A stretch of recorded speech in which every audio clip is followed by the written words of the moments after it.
சிம்மராசிக்காரர்களுக்கு வருடத்தின் ஆரம்பமே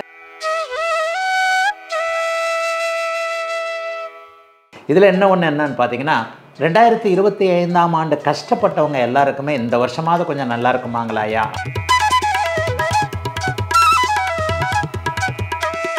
இந்த அண்ணன் தம்பி தகராறுலாம் இருக்குல்ல, பங்காளி தகராறுன்னு சொல்லுவோம். சொத்துக்களை பிரித்து கொள்ள முடியாமல் இருப்பவர்களுக்கு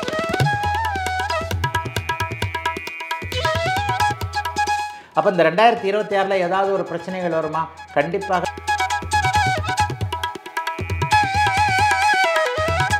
அப்போ சிம்மராசிக்காரர்களுக்கு வயதிற்கு ஏற்றாற் போல 2026ஆம் ஆண்டில்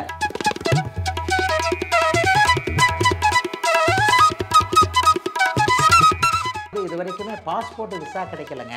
அமெரிக்கா போக முடியல, சிங்கப்பூர் போக முடியல, ஆஸ்திரேலியா போக முடியல, கனடா போக முடியலன்ட்டு வெளிநாடுகளுக்கு சென்று பொருள் ஈட்ட வேண்டும் என்கின்ற எண்ணத்தில் வெளிநாட்டில் படிக்க வேண்டும், வெளிநாட்டில் வேலை செய்யணும், வெளிநாட்டிலேயே செட்டில் ஆகணுன்ற எண்ணங்கள் இருக்கக்கூடிய சிம்மராசிக்காரர்கள் எல்லோருக்குமே ஜூன் மாதத்திற்கு பிறகு ஜனவரி, பிப்ரவரி, மார்ச், ஏப்ரல், மே ஒரு 5 மாதத்திற்குள்ளேயே கோர்ட்டு சட்டப்பூர்வமான நடவடிக்கைகள் இருக்கக்கூடியவர்களுக்கு சிம்மராசிக்காரர்களுக்கு அட்டமத்து சனிக்கு கோச்சார வேதை அமைப்பை கொடுத்து கொண்டிருக்கக்கூடிய ராகு, 7ஆம் இடத்தில் இருக்கக்கூடிய ராகு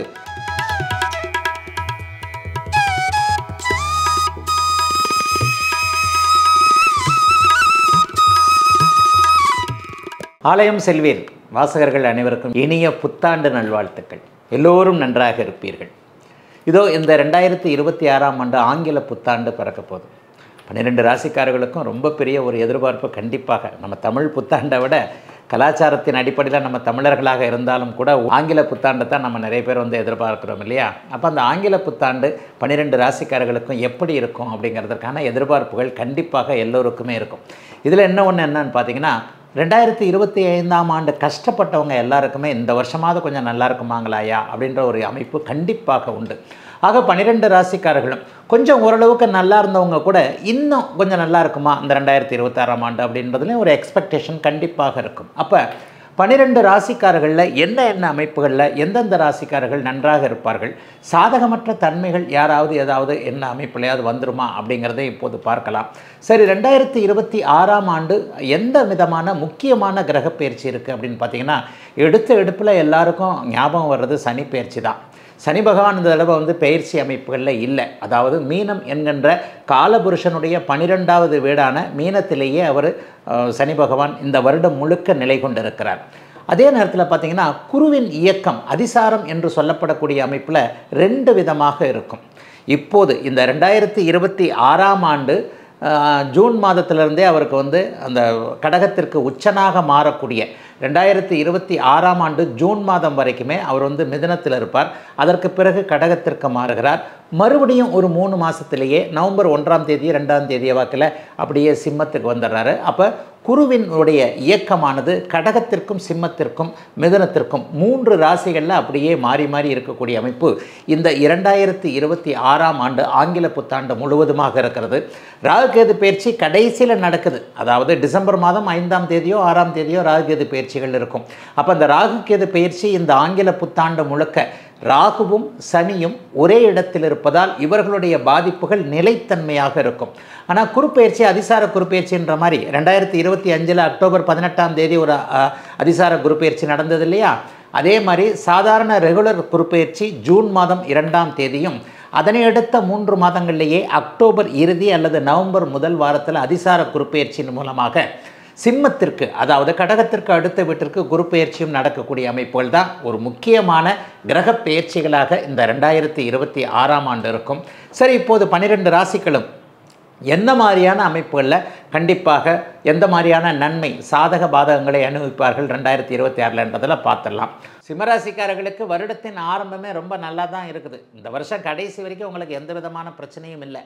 ஏன்னா உங்களுக்கு இப்போ அட்டமத்து சனிக்கு கோச்சார வேதை அமைப்பை கொடுத்து கொண்டிருக்கக்கூடிய ராகு, 7ஆம் இடத்தில் இருக்கக்கூடிய ராகு டிசம்பர் மாதம் 5ஆம் தேதி 6ஆம் தேதி வரைக்குமே அதே இடத்துல இருக்கிறார்.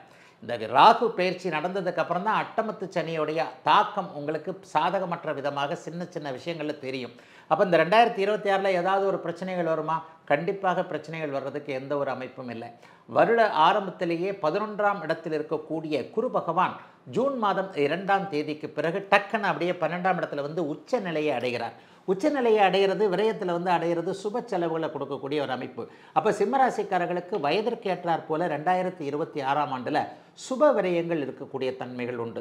வீடு கட்டுறது, வண்டி வாங்கிறது, பெண்ணுக்கு கல்யாணம் பண்ணுறது, பையனுக்காக ஏதாவது செய்து வைக்கிறது, பையனுக்கு வேலை வாங்குறதுக்கு காசு பணம் சேர்த்து வைக்கிறது, அல்லது பெண்ணை செட்டில் ஆக்கிறதுக்காக ஏதாவது ஒன்று பண்ணுறது, தனக்கே வந்து ஒரு சொத்து பத்துக்கள் சேர்றது, கையில் சேர்த்து வைத்திருக்கக்கூடிய பணத்தை செலவு செய்து வீடு காடு வாங்குதல், நிலம் வாங்குதல் போன்ற அமைப்புகள் நல்ல விதமாக 12ஆம் இடத்துல குரு பகவான் வந்தாலே நற்செலவுகள் என்று சொல்லப்படக்கூடிய சுப செலவுகளை கொடுக்கக்கூடிய தன்மைகள் கண்டிப்பாக இருக்குங்க. ரெண்டாவது, இது வரைக்குமே பாஸ்போர்ட் விசா கிடைக்கலங்க, அங்கே போக முடியல, இங்கே போக முடியல, அமெரிக்கா போக முடியல, சிங்கப்பூர் போக முடியல, ஆஸ்திரேலியா போக முடியல, கனடா போக முடியலன்ட்டு வெளிநாடுகளுக்கு சென்று பொருள் ஈட்ட வேண்டும் என்கின்ற எண்ணத்தில் வெளிநாட்டில் படிக்க வேண்டும், வெளிநாட்டில் வேலை செய்யணும், வெளிநாட்டிலேயே செட்டில் ஆகணுன்ற எண்ணங்கள் இருக்கக்கூடிய சிம்மராசிக்காரர்கள் எல்லோருக்குமே ஜூன் மாதத்திற்கு பிறகு அப்படியே வெளிநாட்டிற்கு போகக்கூடிய அத்தனை அமைப்புகளும் உருவாகுதுங்க. 12ஆம் இடத்துல குரு பகவான் வந்துடுறார் இல்லையா?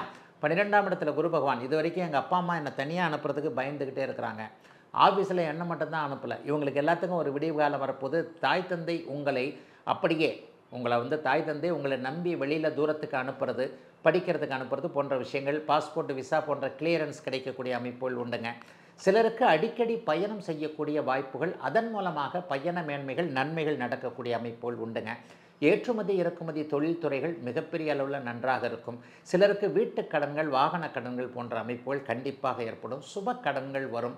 இதுவரைக்கும் இல்லாத அளவிற்கு தொழில் முன்னேற்றங்கள் இருக்கக்கூடிய தன்மைகள் உண்டு. மதிப்பு மரியாதைகள் கூடுகின்ற விதமாக சகல அமைப்புகளும் இருக்கும். சட்டப்பூர்வமான போராட்டங்களை கொண்டிருப்பவர்கள் ஜூன் மாதத்திற்குள்ளேயே, ஜனவரி, பிப்ரவரி, மார்ச், ஏப்ரல், மே ஒரு 5 மாதத்திற்குள்ளேயே கோர்ட்டு சட்டப்பூர்வமான நடவடிக்கைகள் இருக்கக்கூடியவர்களுக்கு, சிம்மராசிக்காரர்களுக்கு சாதகமான தீர்ப்புகள் வரக்கூடிய தன்மை. இதை விட ரொம்ப பெரிய விதத்தில் இந்த அண்ணன் தம்பி தகராறுலாம் இருக்குல்ல, பங்காளி தகராறுன்னு சொல்லுவோம், சொத்துக்களை பிரித்து கொள்ள முடியாமல் இருப்பவர்களுக்கு சுமூகமான சமாதானமான சமரசமான தீர்வுகள் வரக்கூடிய அமைப்பு என எல்லா அமைப்புகளிலும் ஒரு 60% மிகப்பெரிய நல்ல பலன்கள் இருக்கக்கூடிய அமைப்பு. கெடுதல்கள் எதுவும் இல்லாத நல்ல வருடமாகவே அப்படியே 2026ஆம் ஆண்டு அமைஞ்சிருக்குதுங்க. நல்ல யோகமான வருஷமாக இந்த வருஷம் இருக்குங்க.